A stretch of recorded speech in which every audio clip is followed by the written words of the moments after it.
এই বিড়ালটা ইঁদুরগুলোকে খাঁচার মধ্যে বন্দি করে ফেলে। কিন্তু তখন একটা ইঁদুর খাঁচার ভিতর থেকে পালিয়ে যেতে শুরু করলে একটা কালো বিড়াল তার পিছু করতে শুরু করে দেয়। रुको जरा। কিন্তু ইঁদুরটা দেয়ালের মধ্যে একটা ছিদ্র করে তার জীবন বাঁচিয়ে নেয়। তখন ইঁদুরটার অনেক ক্ষুধা লেগে যায়। ओ भाई ये क्या है? এজন্য সে দোকানে রাখা মালগুলোকে খেতে শুরু করে দেয়। কিন্তু এরপর সে ভুল করে পৃথিবীর সব থেকে শক্তিযুক্ত মূলা এবং পনির খেয়ে ফেলে, যার কারণে সেই ইঁদুর থেকে একটা সুপার ইঁদুরে পরিণত হয়ে যায়। এজন্য সে সুপার হিরোদের মতো উড়তে উড়তে তার বন্দী হয়ে থাকা ইঁদুর বন্ধুগুলোকে বাঁচানোর জন্য চলে যায়।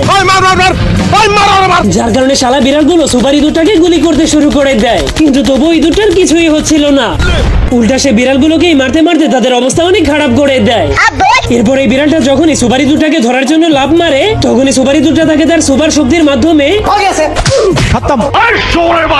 কিন্তু তখন ইঁদুরটা সবগুলো বিড়ালকে নাস্তা পানি খাওয়াতে খাওয়াতে তাদেরকে একটা ঘরের মধ্যে বন্দি করে দেয়। এরপর তাদের সবাইকে চাঁদের উপরে নিয়ে ছেড়ে দেয়। जलवा है हमारा।